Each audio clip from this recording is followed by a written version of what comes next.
Hello students, atoms and molecules के इस lecture में हम बात करेंगे what are atoms, how big are atoms और फिर हम बात करेंगे एटॉमिक सिंबल्स की। स्टूडेंट्स, सबसे पहले हम होमवर्क डिस्कस कर लेते हैं जो मैंने आपको प्रीवियस लेक्चर में दिया था।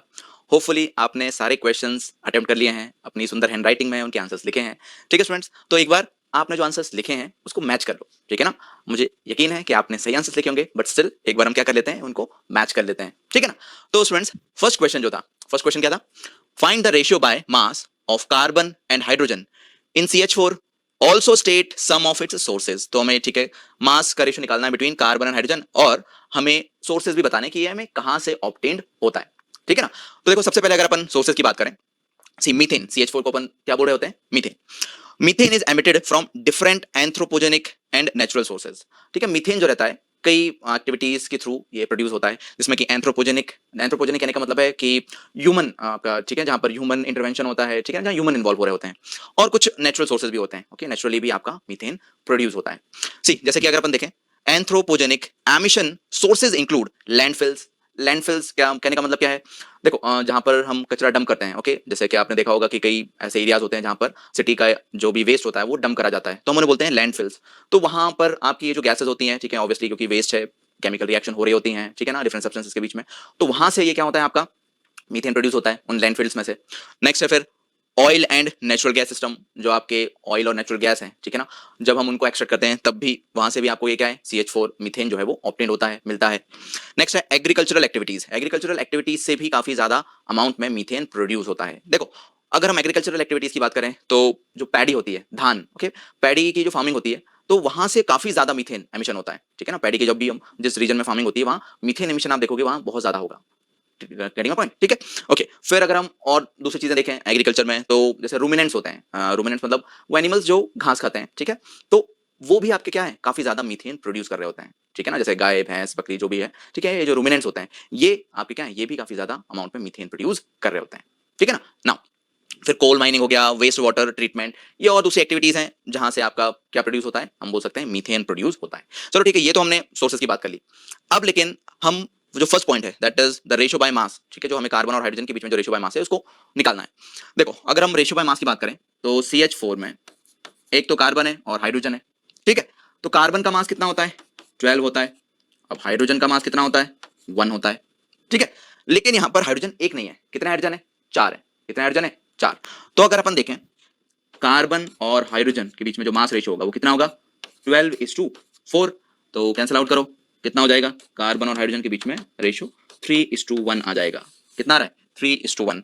अगर आप हाइड्रोजन टू कार्बन करते तो 1:3 आता, बट हमेशा आप सिंपल बोल सकते हो कि कार्बन और हाइड्रोजन अगर ये 3:1 रेशियो में कंबाइन कर रहे होंगे तो हमेशा ये क्या बनाएंगे? CH4 बनाएंगे, ठीक है ना। ओके, तो ये तो था हमारे फर्स्ट क्वेश्चन का आंसर। क्लियर हो गया होगा आपको ना। अब अगर हम सेकंड क्वेश्चन की बात करें, अब सेकंड क्वेश्चन क्या था? देखो सेकंड क्वेश्चन था डिफाइन आइसोटोप एंड आइसोबार। हमें क्या डिफाइन करना है? एक तो आइसोटोप डिफाइन करने और आइसोबार। हमने इनकी डेफिनेशन देखी थी, समझा था ये क्या होता है, ठीक है, पर एक बार हम इनको आंसर के फॉर्म में देख लेते हैं। देखो अगर हम आइसोटोप को डिफाइन करें, क्या बोल रहे हैं isotope? Atoms of a given element. ये क्या होते हैं? एटम्स होते हैं एक पर्टिकुलर गिवन एलिमेंट के which have the same atomic number, जिनका क्या होता है?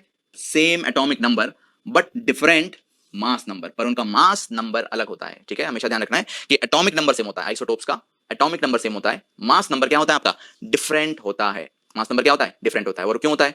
हम जानते हैं क्योंकि नंबर ऑफ न्यूट्रॉन्स चेंज हो रहे होते हैं, ठीक। अगर हम एग्जांपल की बात करें, देखो carbon C612, carbon C613, carbon C614, तो ये कार्बन ही है, एटॉमिक नंबर क्योंकि 6 है, मतलब इनमें 6 प्रोटॉन, पर मास नंबर 12, 13, 14। तो ये मास नंबर जो चेंज हो रहा है वो क्यों हो रहा है? क्योंकि इनमें न्यूट्रॉन्स वेरी कर रहे हैं। प्रोटॉन तो 6 ही है पर न्यूट्रॉन्स अलग अलग हैं, ओके। फिर जैसे देखो क्लोरीन, अब एटॉमिक नंबर क्लोरीन का कितना होता है? 17। तो क्लोरीन का एटॉमिक नंबर 17 है, और यहां पर भी अगर अपन देखें क्लोरीन का एटॉमिक नंबर 17 पर मास नंबर 35 और यहाँ 37। तो ये same atomic number different different mass number, तो क्या ये क्लोरीन के आइसोटोप हैं? ऐसा नहीं है कि सिर्फ कार्बन और क्लोरीन के आइसोटोप होते हैं, नहीं, आप देखोगे ऑक्सीजन के भी होते हैं, नाइट्रोजन के भी होते हैं, ठीक है ना, और भी आप आर्गन के भी, मतलब कि जो पीरियोडिक टेबल है उसमें ज्यादातर एलिमेंट्स के आइसोटोप्स होते ही हैं, ठीक है ना, ये नहीं। ओके, तो ये तो है, हमने बात कर ली किसकी? आइसोटोप की। अब दूसरा भी है आइसोबार। इसको अपन कैसे डेफिनेशन के फॉर्म में लिखें ये हम समझते हैं। देखो आइसोबार हम डिफाइन कर सकते हैं एटम्स ऑफ डिफरेंट एलिमेंट्स। ये है होते क्या है? These are the atoms of different elements which have the same mass number but different atomic number। इनका क्या होता है? जिनका होता है same mass number but different atomic number इनका अलग अलग होगा पर मास नंबर कैसा रहेगा, सेम रहेगा। ठीक है, फॉर एग्जांपल जैसे देखो हाइड्रोजन और ये हीलियम अलग अलग एलिमेंट ही है, एटॉमिक नंबर 1 और ये इसका एटॉमिक नंबर 2, पर मास नंबर अगर अपन देखें मास इसका 3 है और इसका भी 3 है। ठीक है, तो मास नंबर सेम है बट एटॉमिक नंबर अलग अलग, एटॉमिक नंबर अलग मतलब एलिमेंट ही अलग है। तो ये एटम्स हैं अलग अलग एलिमेंट के, पर मास नंबर इनका कैसा है, सेम है। मास नंबर कैसा है, सेम। अब यहां पर भी देखो पोटेशियम कैल्शियम दोनों अलग अलग एलिमेंट, पोटेशियम का एटॉमिक नंबर 19, कैल्शियम का कितना 20, पर मास देखो कितना आ रहा है 40 दोनों के केस में। तो अगर मास 40 आ रहा है तो इसका मतलब क्या है कि ऑब्वियसली ये क्या है, आइसोबार है। Atomic number different mass number same, तो हम क्या बोलेंगे, ये दोनों आइसोबार हैं। ठीक है, तो एक ये प्रॉपर डेफिनेशन है आइसोटोप और आइसोबार की। चलो नेक्स्ट अगर हम बात करें, नेक्स्ट क्या है हमारा question, which quantity remains unchanged when chemical reaction takes place. ये सबसे आसान अगर मैं बोलूं क्वेश्चन, ठीक है, हम बहुत इसको रिपीट कर चुके हैं, पढ़ चुके हैं, बार बार हमने देखा है। हम क्या बोलेंगे, simple, mass remains unchanged during chemical reactions. जो मास होता है वो कैसा रहता है आपका, अनचेंज रहता है केमिकल रिएक्शन के समय। ठीक है ना, हम जानते हैं जब भी केमिकल रिएक्शंस होती हैं जो टोटल मास रहता है रिएक्टेंट्स का वो बराबर होता है टोटल मास ऑफ प्रोडक्ट्स। ठीक है, और ये भी हम जानते हैं कि वो क्यों होता है, ठीक है, क्योंकि एटम्स का रीअरेंजमेंट हो रहा होता है। ठीक है ना, तो लॉ ऑफ कंजर्वेशन ऑफ मास यही तो बताता है क्या, कि mass remains unchanged during a chemical reaction. ठीक है ना, केमिकल रिएक्शन अगर हो रही होती है तो वहां पर क्या होगा, मास अनचेंज्ड रहता है। क्या रहता है, मास अनचेंज्ड रहता है। ओके, चलो अब ये तो समझ में आ गया। नेक्स्ट एक और क्वेश्चन है, define law of conservation of mass. अब law of conservation of mass को हमें डिफाइन करना है। ठीक है ना, चलो डिफाइन अगर हम करें, see according to this law the sum of the mass of reactants is equal to the sum of the mass of products. यहां पर कहने का मतलब यह है कि अगर हम लॉ ऑफ कंजर्वेशन ऑफ मास के हिसाब से जाएं तो जो टोटल मास है रिएक्टेंट्स का वो बराबर होता है टोटल मास ऑफ प्रोडक्ट्स के। देखो अगर हम इसका एग्जांपल लिखें, हमारे पास रिएक्शन हो रही है ए और बी। ठीक है, इसका 15 ग्राम रिएक्ट कर रहा है, बी का भी 15 ग्राम। ये रिएक्ट करके क्या दे रहे हैं, सी और डी। अब सी 20 ग्राम है और डी 10 ग्राम है, बट अगर आप देखो टोटल मास ऑफ रिएक्टेंट कितना है 30 ग्राम, और यहाँ टोटल मास ऑफ प्रोडक्ट यहाँ पर भी 20 + 10 30। तो केमिकल रिएक्शन जब भी हो रही होती है तो टोटल मास ऑफ रिएक्टेंट बराबर रहता है टोटल मास ऑफ प्रोडक्ट के। क्यों रहता है, क्योंकि एटम्स तो वो ही रहते हैं पर उनका रीअरेंजमेंट, ठीक है, उनका जो पहले जो अरेंजमेंट था वो चेंज हो चुका होता है। ठीक है, पर एटम्स वही रहते हैं, तो इसलिए आपका टोटल मास ऑफ रिएक्टेंट बराबर होता है टोटल मास ऑफ प्रोडक्ट के। या आप दूसरे तरीके से भी डिफाइन कर सकते थे, यहां पर हम बोल सकते हैं कि according to this law total number of atoms on the reactant side always remains equal to the total atoms on the product side. Law of conservation of mass में ये भी तो होता है कि जितने भी एटम्स है रिएक्टेंट साइड उतने ही रहेंगे प्रोडक्ट साइड में, ऑब्वियसली। अब अगर टोटल एटम्स रिएक्टेंट साइड जितने हैं उतने ही प्रोडक्ट साइड हैं तो मास भी तो बोल सकते हैं क्योंकि उनका मास फिक्स रहता है। तो इसलिए टोटल मास जो होता है रिएक्टेंट का वो बराबर होता है किसके, टोटल मास ऑफ प्रोडक्ट्स। ठीक है ना, किसके बराबर होता है, टोटल मास ऑफ रिएक्टेंट बराबर होता है टोटल मास ऑफ प्रोडक्ट के। स्टूडेंट्स नेक्स्ट जो हम देखने वाले हैं या पढ़ने वाले हैं that is what is an atom. हम एटम कैसे डिफाइन करते हैं, ओके, ये हम थोड़ा सा समझेंगे कि अगर मुझे एटम डिफाइन करना हो तो मैं एटम डिफाइन करूंगा कैसे, ओके, या करूंगी कैसे। तो देखो अगर हम एटम को डिफाइन करें तो क्या होता है, see the smallest particle of an element which may और may not be capable of free existence. अब देखो डेफिनेशन को थोड़ा ध्यान से समझना, क्या बोल रहा है यहाँ पर, the smallest particle of an element, ये ठीक है एलिमेंट का एक स्मॉलेस्ट पार्टिकल है, ये तो हमें पता है, ठीक है, हम जानते हैं, व्हिच मे और may not be capable of free existence. यहां पर क्या बोला गया है, मे और may not be capable of free existence, मतलब वो नेचर में फ्रीली एग्जिस्ट कर भी सकता है और नहीं भी कर सकता। अब इसका क्या मतलब हुआ कि भाई कर भी सकता है या फिर नहीं भी कर सकता।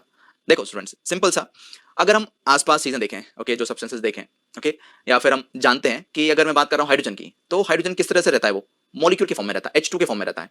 ऑक्सीजन की मैं बात करूं वो किसके फॉर्म में रहता है, एक मॉलिक्यूल O2। हमने देखा था अभी मीथेन, मीथेन क्या था, एक मॉलिक्यूल था, उसमें एक कार्बन 4 हाइड्रोजन जुड़े हुए थे, कार्बन डाइऑक्साइड CO2, एक कार्बन 2 ऑक्सीजन। तो कहने का मतलब यह है कि मैंने जितने भी एग्जांपल्स दिए वो सब क्या है, मॉलिक्यूल हैं। मतलब नेचर में ज्यादातर चीजें जो आप देखोगे, ऑब्जर्व करोगे, ठीक है, जानोगे, पहचानोगे, वो सब क्या है, वो मॉलिक्यूल हैं। ज्यादातर चीजें क्या है, मॉलिक्यूल्स हैं। लेकिन हम तो अभी बात कर रहे हैं एटम की, तो नेचर में कहने का मतलब है ज्यादातर क्या एग्जिस्ट करते हैं, इंडिपेंडेंटली। नेचर में हमें कौन सी चीजें मिलती हैं, मॉलिक्यूल्स मिलते हैं, ये तो हमने समझ लिया। लेकिन यहां पर लिखा है मे और मे नॉट बी, मतलब मे बी ऐसे कुछ एटम्स हैं जो इंडिपेंडेंटली एग्जिस्ट करते हैं। बिल्कुल स्टूडेंट्स, ऐसे एटम्स हैं जो इंडिपेंडेंटली एग्जिस्ट करते हैं नेचर में, और वो कौन है। अगर एग्जांपल के लिए अपन देखें, helium, neon, argon. Helium, neon, argon, इनको हम एक और नाम से जानते हैं। अगर आप पीरियोडिक टेबल देखोगे तो एक ग्रुप 18 होगा, इसमें हम बोलते हैं इसको नोबल गैसेस। ये क्या होती है, नोबल गैसेस। तो ये helium, neon, argon, krypton, xenon, ये जो भी आपके गैसेस होते हैं, सब्सटेंसेस होते हैं, ये एटम के फॉर्म में ही स्टेबल है। इन्हें मॉलिक्यूल बनाने की कोई आवश्यकता नहीं है, ठीक है ना, ये एटम के फॉर्म में ही आपके स्टेबल हैं। अब क्यों स्टेबल हैं उसका रीजन क्या है? देखो स्टूडेंट्स, इसको हम समझेंगे जब आप नेक्स्ट चैप्टर पढ़ोगे स्ट्रक्चर ऑफ एटम, ठीक है ना, तब डिटेल में इस चीज को देखेंगे। फिलहाल तो अभी ये समझो कि हाँ, कुछ ऐसे एटम्स होते हैं जो कि नेचर में क्या होते हैं, इंडिपेंडेंटली एग्जिस्ट कर रहे होते हैं। उन्हें अपन क्या बोल रहे हैं? जनरली नोबल गैसेस मैं बोल रहा हूँ, ठीक है, helium, neon, argon, krypton, xenon और भी होते हैं, ठीक है ना। तो ये इंडिपेंडेंटली एटम के फॉर्म में ही नेचर में एग्जिस्ट कर रहे होते हैं। ओके, आपने आर्गन तो सुना ही होगा, आर्गन जो रहता है आपका बल्ब से हम इस्तेमाल करते हैं। ओके, और नेचर में भी आपका मिल जाता है ये। तो इसलिए ये एटम के फॉर्म में एग्जिस्ट कर रहे हैं। क्यों एग्जिस्ट कर रहे होते हैं? हम सिंपल बोलेंगे कि ये स्टेबल है। ओके, इन्हें एटम एटम कंबाइन करके मॉलिक्यूल बनाने की जरूरत नहीं पड़ती है। ओके, अब लेकिन दूसरी चीज है, मैंने जो बोली hydrogen, oxygen, carbon dioxide, water, ये सब क्या है? मॉलिक्यूल्स हैं। यहां पर आपके एटम जो है कंबाइन करके क्या कर रहे हैं? आपका मॉलिक्यूल बना रहे हैं। ओके, तो सिंपल ध्यान रखो कि जो नोबल गैसेज होती हैं उनके अलावा जितने भी एटम्स होते हैं, ओके, जितने भी एलिमेंट्स के एटम्स होते हैं वो क्या होते हैं? वो स्टेबल नहीं होते हैं। तो इसलिए वो एटॉमिक फॉर्म में नेचर में एग्जिस्ट नहीं करते हैं। ऐसा नहीं कि हाइड्रोजन का एटम नेचर में एग्जिस्ट कर रहा है या ऑक्सीजन का एटम, नहीं, वो हाइड्रोजन हाइड्रोजन मिलकर मॉलिक्यूल बना लिया उन्होंने, ऑक्सीजन ऑक्सीजन मिलकर मॉलिक्यूल बना लिया, और भी अलग अलग एटम मिलकर मॉलिक्यूल बनाते हैं। तो वो स्टेबल नहीं है, वो स्टेबल नहीं है। इसलिए वहां पर वो क्या कर रहे हैं? एटम्स कंबाइन कर रहे हैं, और एटम्स कंबाइन होने पर वो क्या बना रहे हैं? मॉलिक्यूल्स बना रहे हैं, ठीक है ना। तो इसलिए ये डेफिनेशन में कहने का मतलब है, हाँ, कुछ एटम्स नेचर में इंडिपेंडेंटली एग्जिस्ट करते हैं एटम के फॉर्म में ही, और ज्यादातर आपके मॉलिक्यूल के फॉर्म में एग्जिस्ट करते हैं, मतलब एटॉमिक फॉर्म में नहीं है। इसलिए लिखा मे और may not be capable of free existence. Free existence कुछ ही एटम्स कर पाते हैं, जिन्हें अपन नोबल एलिमेंट्स आप बोल दो या नोबल गैसेस बोल दो, और ज्यादातर वो मॉलिक्यूल बना लेते हैं, ठीक है ना, अगर उन्हें नेचर में एग्जिस्ट करना है तो। Getting my point? Okay, now अगर हम इसमें फर्स्ट पॉइंट देखें students, it is the smallest particle that takes part in a chemical reaction. हम जानते हैं कि अगर जब भी केमिकल रिएक्शन होती है तो जो सबसे स्मॉलेस्ट एंटिटी होती है वो कौन होता है? Atom. It is the smallest particle that takes part in a chemical reaction. जो केमिकल रिएक्शन होती है उसमें आपका जो सबसे छोटी एंटिटी होती है जो पार्टिसिपेट कर रही होती है वो कौन होते हैं? एटम्स होते हैं। कौन होते हैं? Atoms. Now an atom maintains its identity in all physical changes and chemical reactions. कहने का क्या मतलब है भाई? मतलब अगर रिएक्शन हो रही होती है, अगर रिएक्शन हो रही है, ठीक है ना, दो सब्सटेंसेस के बीच में, तो वहां पर जो एटम्स हैं, ऐसा नहीं है कि वो कुछ नए एटम्स में बदल जाएंगे। ये तो हम जानते हैं, लॉ ऑफ कंजर्वेशन ऑफ मास जो है वो यही तो बोलता है कि भाई एटम्स वही रहते हैं, उनका अरेंजमेंट चेंज हो जाता है, रीअरेंजमेंट हो जाता है। ओके, ऐसा नहीं कि गोल्ड का एटम अगर रिएक्शन हो रही थी तो गोल्ड का जिंक में बदल गया, या गोल्ड सोना जो है वो लोहे में बदल गया, ऐसा तो होता नहीं है, ठीक है ना। तो एटम्स की आइडेंटिटी चेंज नहीं होती है कभी भी, ठीक है ना, वो अपनी आइडेंटिटी मेंटेन करके रखते हैं। हाँ, उनका जो अरेंजमेंट है, ठीक है ना, जिस तरह से वो जुड़े हुए होते हैं वो चेंजेस हो जाते हैं। इसके कारण हम बोलते हैं कि केमिकल रिएक्शन में ना कुछ हमेशा बनता है, ठीक है ना। ओके, तो ये तो हमने बात कर ली कि भाई एटम एक्चुअली में है क्या, हम या उसको किस तरह से डिफाइन कर सकते हैं। अब अगर स्टूडेंट्स हम बात करें next, how big and how big are atoms. Atoms जो रहते हैं आपके कितने बड़े होते हैं, कितने साइज होता है एटम्स का, ठीक है ना। अगर हम ये समझने की कोशिश करें थोड़ा सा तो हमें और आइडिया लग जाएगा एटम के बारे में। देखो, अगर हम साइज ऑफ एटम की बात करें तो यहां पर एक पॉइंट मैंने लिखा है क्या? The size of an atom is extremely small. ठीक है, वो तो हमें पता ही है, ठीक है ना, ऑब्वियसली आप बोलोगे सर ये तो हमें पता ही है, एटम बहुत छोटा होता है, ठीक है। For your knowledge, the radius of an atom of hydrogen is only. अब यहां पर अगर हाइड्रोजन का एक एटम है तो उसकी रेडियस की बात करें तो क्या है? 10 की पावर -10 मीटर। कितना लिखा है? 10 की पावर -10 मीटर लिखा हुआ है। नाउ अब अगर 10 की पावर -10 मीटर यहां पर लिखा हुआ है तो कहने का मतलब क्या है? देखो 10 की पावर -10 जब हम पढ़ रहे हैं तो फील नहीं आ रहा कि कितना छोटा होता है ये, ठीक है ना। हम कैसे कंपेयर करें 10 की पावर -10 कितना होता है? देखो, अब मैं अगर दूसरा पॉइंट ले लूं तो थोड़ा सा हम रिलेट कर सकते हैं, ठीक है ना। See, if we try to compare it with the radius of a grain of sand. अब सैंड जो है, अब रेत तो हम जानते हैं, उस रेत में अगर हम एक पार्टिकल जो है, ओके, हम सैंड बोलते हैं, ठीक है, हम खेलते हैं रेत में, अगर हम उसका केवल वो जो एक पार्टिकल है, एक ग्रेन की बात कर रहे हैं, उसका साइज देखें तो उसका साइज होता है 10 की पावर -4 मीटर। कितना होता है? 10 की पावर -4 मीटर। नाउ अब अगर आप सोचो कि वो जो ग्रेन है, ठीक है ना, सैंड का, वो मुझे दिख रहा होता है, उसका साइज हम बोल रहे हैं 10 की पावर -4, और हाइड्रोजन के एटम की मैं बोल रहा हूं 10 की पावर -10 मीटर। तो उस ग्रेन के कंपैरिजन में हाइड्रोजन का एटम कितना छोटा है? इतना छोटा है कि हम इवन उसे देख भी नहीं सकते। अपनी नेक्ड आई से हम एटम्स को नहीं देख सकते। एटम्स की हम बात करें, मॉलिक्यूल्स के हमें ऑक्सीजन नजर आ रही होती है? नहीं। क्या कार्बन डाइऑक्साइड का मॉलिक्यूल मुझे नजर आ रहा होता है? नहीं। ओके, क्या, चलो ये तो ठीक है, पर क्या ग्लूकोज का मॉलिक्यूल मुझे नजर आ रहा होता है? अगर हम एक मॉलिक्यूल की बात करें, ऐसा नहीं कि अब आप बोलो हाँ सर मुझे तो ग्लूकोज नजर आता है, ग्लूकोज के पैकेट में से ग्लूकोज मैंने निकाल लिया, मुझे तो दिखता है। मैं वो बात नहीं कर रहा हूं, मैं एक मॉलिक्यूल की बात कर रहा हूं, ठीक है ना। वो आपका पाउडर की फॉर्म में बहुत सारा है, बट हम एक मॉलिक्यूल की बात कर रहे हैं, क्या वो हमें नहीं नजर आता है? ठीक है, तो कहने का मतलब ये इतनी छोटी चीजें हैं कि हम नेक्ड आई से नहीं देख सकते, ठीक है ना। जब मॉलिक्यूल ही नहीं नजर आ रहा होता है तो एटम्स कहां से नजर आएंगे, ठीक है ना। तो बहुत ही छोटे होते हैं एटम्स, साइज में बहुत ही ज्यादा छोटे।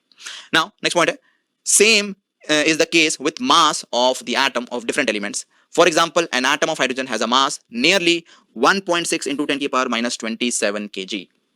जब एटम के अगर अपन साइज की बात कर रहे हैं, ये बहुत छोटा सा है, ठीक है ना। अब एटम इतना छोटा है तो एटम का जो मास होगा ऑब्वियसली वो भी बहुत ही छोटा होगा, ठीक है ना। अगर हम एटम के मास को देखें, निकालें। ओके, देखो कोई वेइंग मशीन नहीं होती है कि आपने एटम को रखा, हाइड्रोजन के एटम पे तराजू पे रखा, अच्छा वेट आ गया, नहीं। वो हमारी डेली लाइफ में, ठीक है, हम फ्रूट लेते हैं, सब्जियां लेते हैं, वो चल जाता है वेइंग मशीन पे, पर एटम के केस में मास इस तरह से नहीं निकाला जाता। हम समझेंगे कैसे निकालते हैं अपन मास, बट सिंपल यहाँ पर ये ध्यान रखना है कि एटम, क्योंकि साइज ही उनका इतना छोटा है, ठीक है ना, बहुत ही छोटा सा, तो ऑब्वियसली इनका जो मास रहेगा, जो अगर हम मास की बात करते हैं तो मास भी बहुत कम होता है, ठीक है ना। अगर हाइड्रोजन के एटम के मास की बात करो तो कितना है, 1.6 इंटू 10 की पावर -27 kg, ये एक वैल्यू है, ठीक है ना, हम देखेंगे इसको, ठीक है ना, स्पेशल वैल्यू है ये। एटॉमिक मासेस की जब हम बात करेंगे तब ये वैल्यू काफी काम में आएगी, ठीक है। अभी सिंपल ध्यान रखो कि एटम का जो मास है वो बहुत ही कम होता है। कितना है, एक एटम का mass 1.6 into 10 to the power -27 kg।